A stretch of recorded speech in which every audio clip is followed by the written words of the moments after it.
Olá pessoal, sejam bem-vindos a mais um vídeo do canal Fonoaudiologia e Afins. E nesse vídeo eu vou falar sobre bilinguismo. Para quem não me conhece, meu nome é Isabel, sou fonoaudióloga há 33 anos e fiz esse canal para passar conteúdo sobre a nossa área e também sobre temas afins que se conectam com a nossa área. Se você gostou do conteúdo, peço que deem o seu like e se inscrevam no canal. Também temos uma playlist especial de cursos online, onde eu mesma seleciono criteriosamente os melhores para nos capacitarmos e ampliarmos os nossos conhecimentos.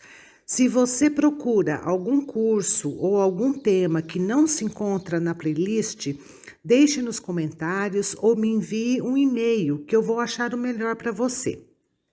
Se você é fonoaudiólogo, fisioterapeuta, terapeuta ocupacional, psicólogo, dentista, professor e quiser divulgar o seu trabalho em vídeo nesse canal, envie um e-mail para contato canal01@yahoo.com, que eu vou deixar na descrição desse vídeo, ok? Bom, vamos começar. Antigamente, o bilinguismo era considerado negativo para o aprendizado e desenvolvimento da linguagem infantil. Porém, essa ideia está mudando com pesquisas recentes. Hoje em dia, é cada vez mais comum que crianças estejam expostas a duas ou mais línguas em seu ambiente familiar e escolar, sendo isso um requisito cada vez mais solicitado pelos pais para inscrever seus filhos em um colégio. Muitos pais, muitas vezes, temem que a segunda língua pode afetar negativamente a qualidade do domínio da primeira língua. No entanto, apresentá-lo ao bilinguismo não vai gerar problemas na área linguística, mas sim se os tiverem na sua língua nativa. Aí eles se manifestam também na língua estrangeira. Isso se baseia no fato de que o desenvolvimento da fala na primeira língua estabelece as bases para o aprendizado da segunda. Portanto, é essencial corrigir os problemas básicos da própria linguagem antes de intervir na segunda. Muitas dessas crianças que ingressam em uma escola bilíngue apresentam algumas alterações básicas em sua fala e linguagem, o que leva a uma baixa qualidade de conhecimento, além de distúrbios na esfera afetiva e pessoal, quando comparadas a outras crianças. Por isso, se for o caso, a criança deve iniciar o tratamento fonoaudiológico o quanto antes para evitar alterações maiores no futuro. Inicialmente, as pessoas bilíngues tendem a ter maiores dificuldades nas habilidades linguísticas em cada um dos idiomas separadamente, juntamente com um vocabulário menos extenso e, portanto, são mais lentos em nomear tarefas enquanto as aprendem. Quando são jovens, seu sistema lexical inclui palavras em ambas as línguas. No entanto, o desenvolvimento da linguagem se assemelha a um monolíngue. Cada conceito tem uma palavra aplicada a ele, e às vezes as frases utilizadas nessa etapa, elas são construídas com elementos das duas linguagens. Em um estágio posterior, existem dois léxicos diferentes, mas as mesmas regras sintáticas se aplicam a ambas as línguas. Algumas palavras são claramente diferentes, mas quando são semelhantes, aparece a hesitação, e muitas vezes palavras de ambas as línguas são intercaladas. Posteriormente, estabelecem um léxico e uma gramática para cada língua, processo em que se estabelece o bilinguismo e a criança consegue falar fluentemente nas duas línguas e com a mesma competência linguística de um monolíngue. Todo esse processo pode ser retardado devido à grande carga cognitiva que acarreta. Assim, encontramos crianças expostas a vários idiomas que parecem demorar mais para falar, tem muita confusão e etc. No entanto, também existem crianças que rapidamente estabelecem suas línguas. Quanto mais precoce a exposição a uma segunda língua, mais fácil é a aquisição, pois a plasticidade cerebral é muito maior, né, quanto mais jovem for o indivíduo. O momento de exposição a diferentes línguas também afeta os processos de aprendizagem, bem como a competência dos pais nas diferentes línguas que são incutidas na criança. Quanto mais exposição e melhor domínio das pessoas ao seu redor, mais fácil e eficaz será o seu aprendizado.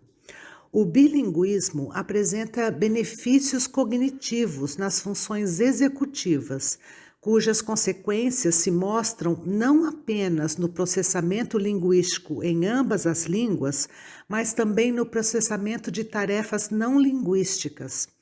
As crianças bilíngues apresentam um melhor controle executivo, como resultado do domínio de ambas as línguas, pois precisam selecionar constantemente uma língua quando as duas competem e inibir o uso da outra.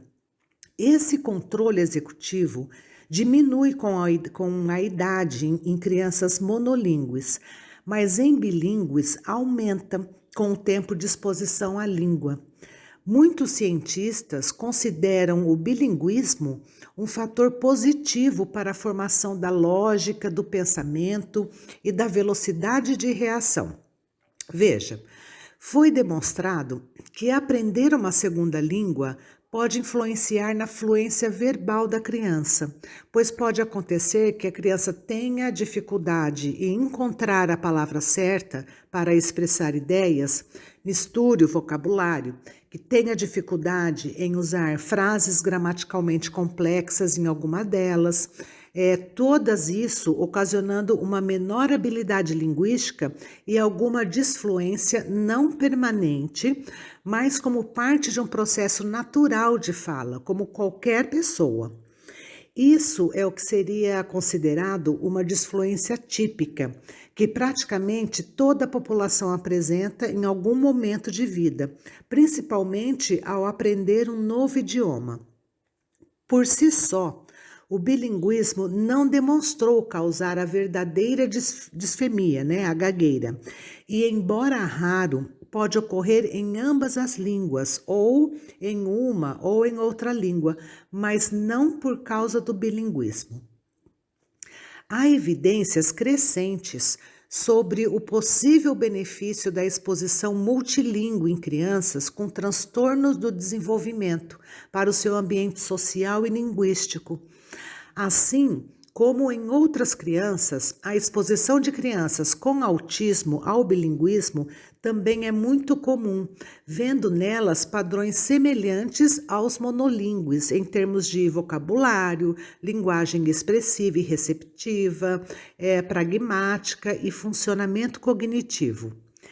Entre os benefícios que podemos encontrar do bilinguismo para pessoas com autismo está o desenvolvimento de identidades multiculturais, a participação em atividades comunitárias, enriquecimento de relacionamentos e habilidades cognitivas relacionadas à atenção. Eu costumo recomendar trabalhar primeiro a língua base que a criança costuma usar e sobre o qual o seu contexto se desenvolve. É verdade que o fonoaudiólogo, se ele também for bilíngue em seus idiomas, ele poderá trazer o maior benefício na terapia, embora muitas vezes esse profissional seja difícil de encontrar. O fonoaudiólogo deve conhecer os padrões fonológicos comuns e atípicos da língua a ser trabalhada, bem como a sua ordem de aquisição, os padrões dialetais, a dificuldade, frequência e contextos que facilitam os sons a serem trabalhados e os erros que mais afetam a inteligibilidade da mensagem. É importante, antes de introduzir outro idioma, se certificar de que você tenha um domínio mínimo próprio. Caso contrário, só vamos gerar mais confusão e frustração. Se a criança for capaz de falar, Mesmo que tenha erros fonológicos ou alguma alteração mínima na leitura e na escrita, podemos introduzir outra língua sob uma boa supervisão. Tá, mas em que idioma o fonoaudiólogo deve realizar a intervenção? Esse ainda é um debate em andamento.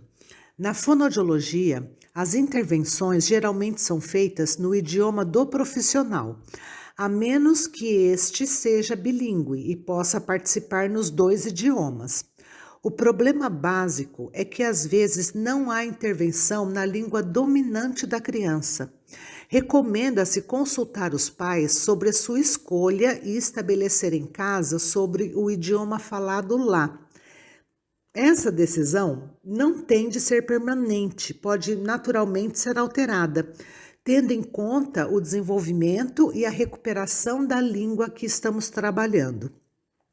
O objetivo da nossa intervenção será promover alterações funcionais, estimulando a comunicação da criança em ambientes significativos para motivar a sua utilização e generalizar e reforçar essa aprendizagem. O fonoaudiólogo deve primeiro trabalhar os padrões que mais afetam a inteligibilidade em ambas as línguas e aqueles com a mesma taxa de erro na língua dominante e não dominante. A seguir, serão tratados os padrões fonológicos com frequência diferente em cada língua, que podem afetar a inteligibilidade de ambas, e, por fim, trabalhar os padrões fonológicos que afetam apenas uma língua. Estudos sobre a população bilíngue com alterações de fala ainda são bem escassos, principalmente em termos de resultados baseados na prática. As pesquisas disponíveis apoiam a posição de que as crianças com distúrbios de linguagem podem ser bilíngues, pois se a exposição for adequada e regular, não vai afetar negativamente o seu desenvolvimento de linguagem, além das limitações da sua patologia. Por sua vez, considera-se necessária a intervenção precoce sobre as alterações linguísticas que aparecem para que não influenciem nas fases posteriores do desenvolvimento da criança, facilitando assim a fixação do bilinguismo e a confiança do sujeito.